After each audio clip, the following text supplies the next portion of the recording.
Good afternoon. Welcome to the July 28th meeting of the Civil Service Commission. May we have roll call, please? Here. Gregorian. Here. Manukian. Here. And for the record. Okay, what's next? Do we have a motion? Yes, I do have them. I'm sorry, go ahead. Well, I was just going to say I have two comments. One, I want to compliment our secretary for an excellent set of abbreviated minutes. It was great reading 2 pages instead of 22 pages. Absolutely. Well done. And I just have one minor correction under roll call. You indicated Vice Chair Manukian, and it should have been Chair Manukian called the meeting to order. Good. First line. I love this guy. So we got to keep you in the right Thank you. status. I want a raise. Other than that, I move for approval. Do we have a second? Yes. Can we have roll call, please? Yes. Yes. Yes. What's next? We have oral communication. Okay, I have one card. Dr. Richard Spiritu.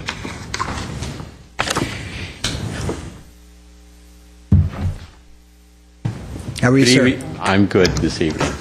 Good evening, Mr. Chair, members of the Commission, and staff. I am Richard Espiritu. I'm here to talk about what might be called alleged discrimination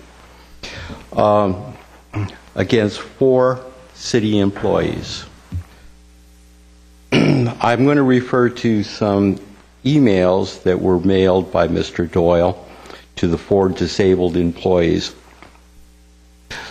This is regarding parking assignments. Limited our ability to assign these parking spaces to other employees with temporary disabilities such as pregnancy and broken legs or broken bones. Unfortunately, there are no legal obligations to provide covered parking either to disabled nor non-disabled employees. This was an email sent on July 15th. And there was another email sent by Mr. Jeff Brown on July 7th. Your request to use visitor parking spaces with your disabled placards, you cannot do so. I contacted the State of California Department of Motor Vehicles, and I obtained from them, of all things, a disabled placard information that states that if you, and it tells you where you can and cannot park. This is one of the places you can park in any area that indicated is required as resident or merchant permits. The main parking facility here is a public parking place. So if it says only, this exempts the people from not being able to park there. Mr. Doyle, Mr. Zern, and Mr. Mike Wiedeker all made the comment that this is not an ADA issue. That's partly true. On January 1st, 2009, the President of the United States signed, and it became effective, a new law called the Americans with Disability Amendment Act of 2008. It affects all all employers who employ more than 15 employees. I'm going to give you a copy of this. One of the things they talk about is major life activities, to include working. It also talks about pregnancy. Pregnancy is an excluded area of a disability. I did speak to the individual who is listed on the bottom of this letter, who is a doctor who is with the Offices of Affirmative Action, Employment Opportunity, Department of Labor. We had a discussion about pregnancy. There are two conditions under pregnancy. One is eclampsia, and the other one is a condition called erythroblastosis fetalis. These are rather rare conditions by females, and that might include them, but they would not be working at that particular point in time. There is broad area of coverage. And it says, in other words, it is clear that the changes in this act will benefit employees by making it more likely than they would qualify reasonable accommodations. Goes on further, the intent of these changes is for the employer to stop engaging in extensive analysis to determine and to constitute disability under the law. The obligation of the employer to provide reasonable accommodation. And lastly, it goes in and it talks, moving forward, the employer should use good common sense practices such as promotion, respectful workplaces, and open-minded and thoughtful ways when employees request reasonable accommodations. I have copies for every commissioner and the city council. I would like to conclude my statement by making a comment from Mark, so that while seeing you may see and not perceive, and while hearing you may hear but not understand, you do not remember because your hearts are hardened. These employees have requested time and time again for reasonable accommodation. I don't know if staff their hearts are hardened against disabled people or what the issue may be. But I've given you documentation from the Department of Motor Vehicles and the Americans with Disability Amendment Act, which is part of the law now, that verifies these people their right to have accessible parking. Thank you. Thank you, Dr. Mr. Chair, if I could respond to that, because as usual, Mr. Espiritu is giving you only half the story. What he's referring to is several parking spaces that have been set aside for employees who are temporarily disabled in this parking garage. And what we have is a situation where we've had about 3 or 4 employees who have been utilizing those spaces for extended periods of time, in some cases 5 to 6, even 7 years.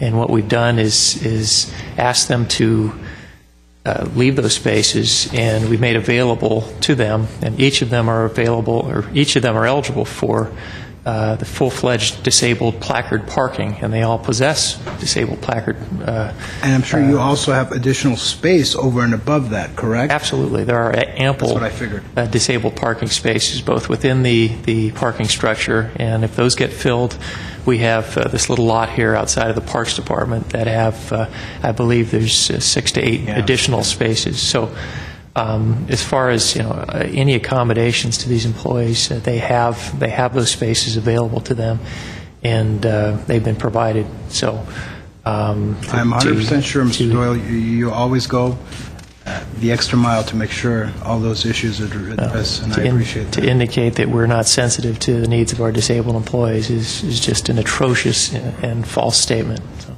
Commissioner Devine. I had a question to follow up on that. Sure. In the event any of these employees, as indicated by Dr. Espiritu, do have a concern, they feel that they are not getting adequate parking or they have a problem with the parking, what is their avenue of appeal? I know this commission is not within that avenue, so I just wanted to have you indicate what they could do, what any employee could do if they feel they're not getting their just parking. Public Works Department does handle all parking, both within the community as well as employee parking. And if there are not adequate spaces, Mr. Zern has made it very clear that we will create additional ones. But that has just not been the case thus far. There are more than ample disabled parking spaces. Not all of them are within the parking structure and covered. Some are out here, some are in there, but there's more than ample spaces, and again, Mr. Zern has made it clear that if these spaces aren't sufficient, he'll create more. He'll find more spaces for them wherever need be, for both employees and visitors to the City Hall facility. And do you know whether Mr. Zern or your office has received any complaints from any of the employees concerning this parking? We have, yes, and we've dealt with them. So as far as you're concerned, the issue has been resolved? It has, as far as I'm concerned. Okay, thank you. Thank you. What's next? Recruitment and examination status report.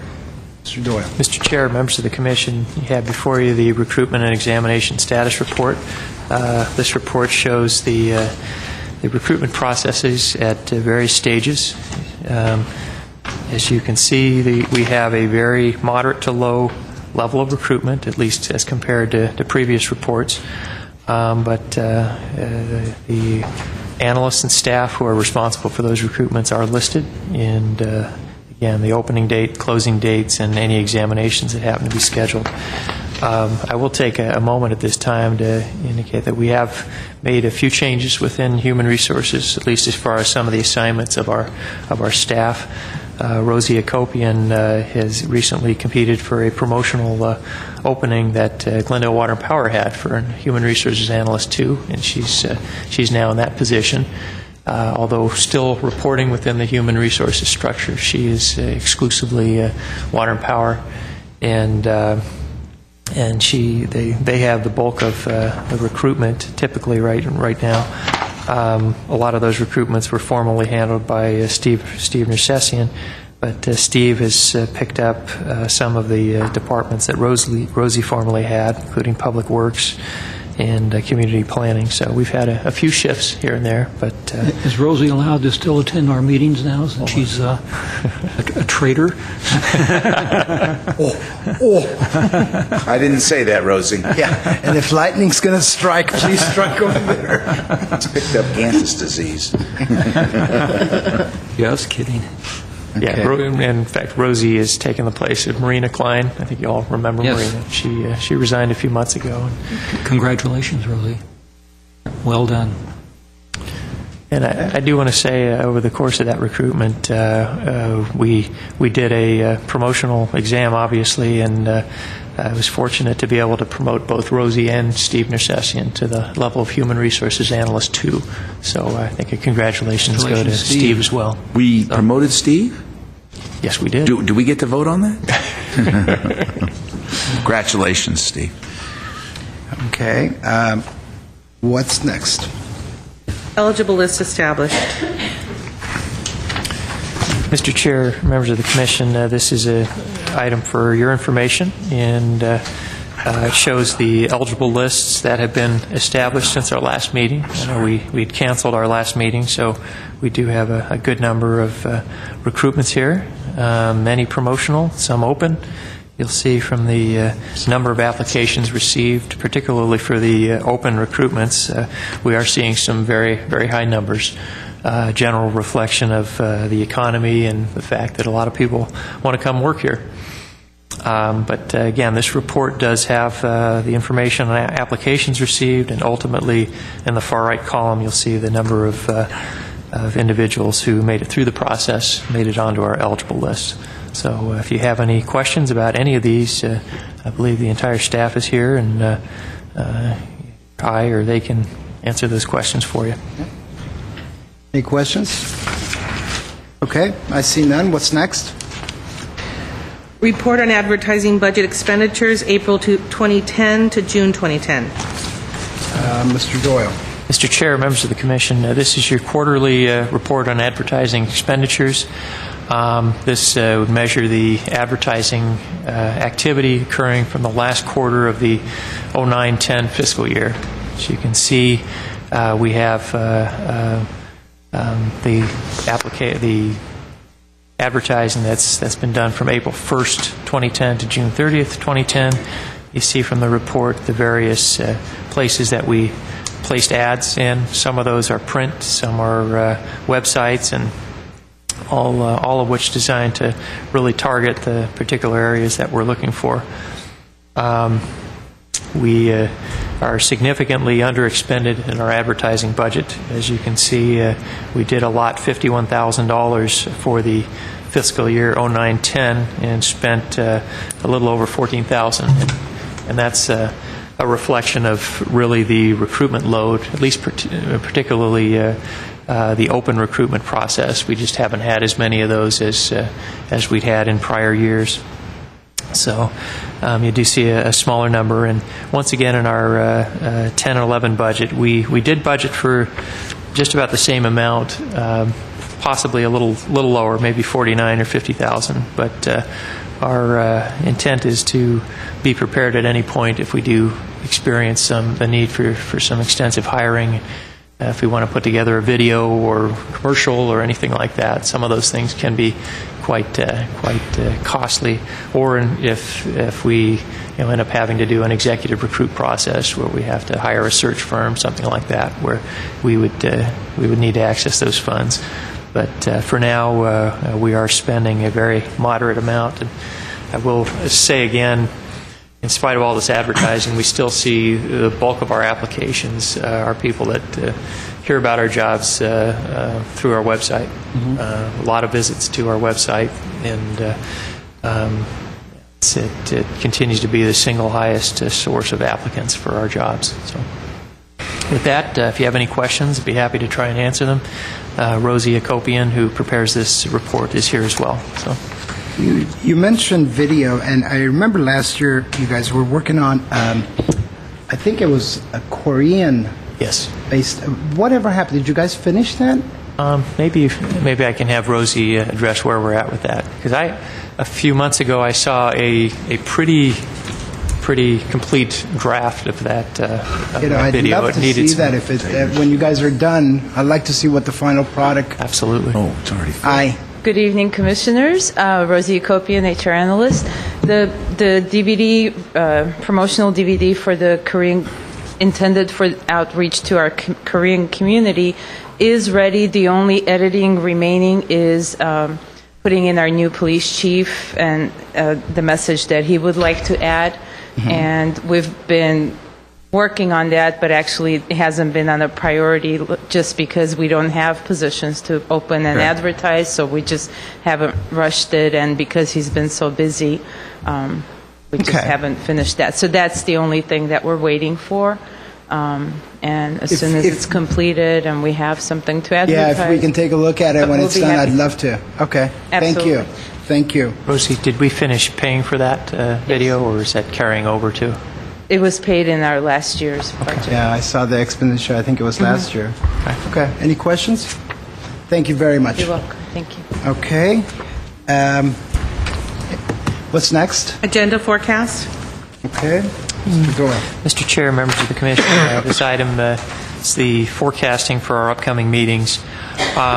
The August 11th meeting, I'm going to ask that we possibly push the civil service rule amendments back for two reasons. I understand there may be some additional items that we may want to include in this wave of amendments that we were looking at earlier this year, and also there is a particular labor relations issue which I know I've discussed with a few of the commissioners that is somewhat on hold at the moment, and I'll probably know more where we're at with that particular issue in about a month when we get back with that particular employee association. So. Okay, so you want to push that out to a specific date, or you want to just hold off until further notice? I would like to at least another month, so possibly in September. Mr. Chairman, Yes, sir. do we have any amendments that are, I'm trying to think, something in the back of my mind tells me there are a few that are kind of on the hot seat. I think nothing that are terribly urgent. If you'll recall, earlier this year, we went through a whole laundry list of That was going to be amendments. my other question. I'm sorry, my other question. Didn't we just go through that? Yeah, but we basically gave input to the staff, I know that. That was really your first shot at looking at them and providing me with direction on which ones to proceed with. So we didn't also take had action on those. No. Correct. We did Okay, not. That's what We it. did not. Okay, And sorry, there's sorry. the next step would be, appropriate discussion with the employee associations. And even though they were all here for that, there is typically a formal process of meet and confer that should be addressed, or at least the opportunity for the associations to address those. I understand that you need, and I know the one issue that you're discussing or concerned about, and it does need to be addressed, but my sense is, well, at least with that issue, that could be in and of itself a time-consuming issue. It could. That maybe we might, I'll defer to you, Matt, but we've been sitting on these, and we gave direction and to the point where there were a lot of the ones that were, I think, probably more controversial that were basically taken off the table. Yes. That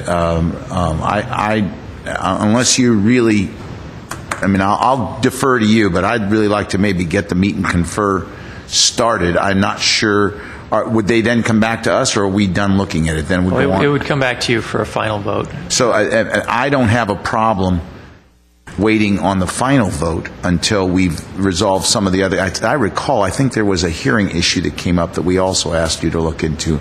But I just think that if we just keep putting these off, they're just going to keep going on. And some of them are somewhat significant, and at least we can move forward with those. But I would want to defer any final until we've done all the meet and confer on the one particular one and maybe some other ones that have risen. But that would be my preference. But if I will defer to you, if you think you need that extra month, I'm glad to go along with it. Yeah, I think 1 month would do it, and at that point we'll know whether or not we're going to need an additional amount of time for that one particular item. Okay. And when do you think the other item might come to a point that we could be brought onto the table? It's hard to say. I meet with that group when I return from vacation next month, and at that point we'll know whether or not that's going to be a go or not. Okay. All right. Any other changes on the agenda? No. Yes, sir. Several meetings ago, we talked about bringing back some job specifications for directors of various departments that were combined, and I don't see those on there. We mentioned 3 to 6 months, and this agenda goes out that far, so I'm wondering whether that's something that should be on one of these dates. We can certainly put that on. I would suggest that September, maybe the 22nd or something like that, if that would be satisfactory. That's fine. Okay. Okay. Any other questions, comments? Okay, what's next? Reports and information, past due employee performance evaluations. Okay. Mr. Gantis, Yes, Mr. Chairman. would you like to tackle this? I would love to. It is my pleasure to read the list of those departments within the city of Glendale that have no past due outstanding. The city manager's office, the city treasurer's office, the finance department, the fire department, Glendale Water and Power, the police department, and public works. We have a total of, out of 1,771 salaried employees, 28 that are past due, of which 22 are first notices and 6 are second notices. Again, these are outstanding numbers, and we appreciate the effort of all the departments that are keeping up with their past dues. Mr. Chair. Yes, sir. I have a quick question on the chart here. What is a special circumstance evaluation? Exactly. Special circumstances refers to situations where, by and large, we're unable to serve a particular evaluation, and that it ends up being late, but with good cause. And really, there's two primary causes for something to be listed under special circumstances. One, that the person is on some form of a leave of absence, whether it's a an illness, injury, or workers' comp a situation, something like that. The second circumstance would be if someone is either under investigation or in the process of being disciplined, or some sort of a disciplinary investigation where that evaluation needs to be held until more information on whatever the particular circumstance is able to be included within that evaluation. So this is. Go ahead. I'm sorry. This is a situation, and those requests come through me, and I get lots of requests. Most of them I do end up turning down because they don't meet the criteria for a special circumstance evaluation. But those are the main causes. Okay. So would you say then a 104-day past due on those is not unusual or something that needs to be looked at? Not at all. I mean, if someone's out on pregnancy leave or something like that, or again a illness situation, and we all know often if we're talking about a disciplinary investigation, by virtue of the complexity of those situations, they do drag on, and a lot of thought has to be given into how to deal with that from a performance evaluation once it's completed. So, thank you. Not unusual. Okay. What's next? Civil Service Commission and our staff comments. Okay. Fellow commissioners, any comments? Any? Mr. Devine, Commissioner Devine.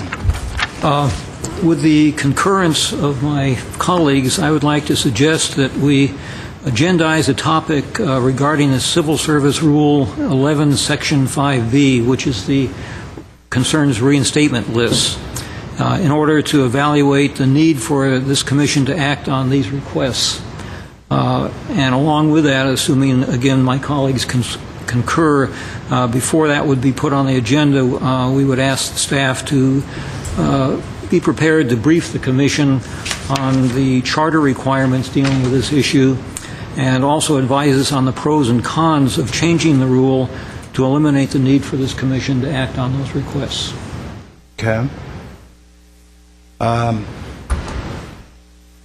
Can I, Mr. Chairman? Absolutely. What's the harm in the commission reviewing these reinstatement applications? I would say there's no harm. I would say it's a exercise that we may not have to go through in terms of having staff prepare a report, take the commission time, take the staff time to hear it in closed session.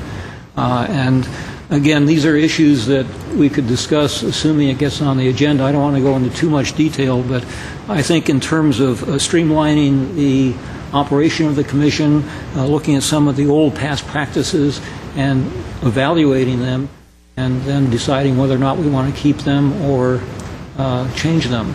So all I'm asking or suggesting now is that we agendize that topic so we can actually talk about it. Figure out what the harm is, or if there is any. Of course, if it's a charter provision, then our hands are tied, but we'll know that in the discussion. That's correct. Okay. I'm always in favor of looking at things of streamlining if it makes sense, and I'm open to the idea of looking at it. Mr. Chair, Ms. Barpetti and I will collaborate and come up with a staff report at either next meeting or the one following, if that's the Commission's desire. It's not a very complex issue, and it really has to do with whether or not the Commission wants to relinquish this role or have the majority of these cases handled by staff. So. Okay, so you'll look into it and let us know? Okay, perfect. So are we going to agendize, or just you're going to look at it and then give us some report? It will be agendized at a future. Okay. And when you agendize it, you'll agendize it for consideration and action, so that if we want to, we'll be. Okay, you're welcome. Closed session? Yes, closed session. Okay. We're going to take, now are we going to be reporting out? Yes. We will be. Okay. We're going to go into closed session. So this is going to conclude the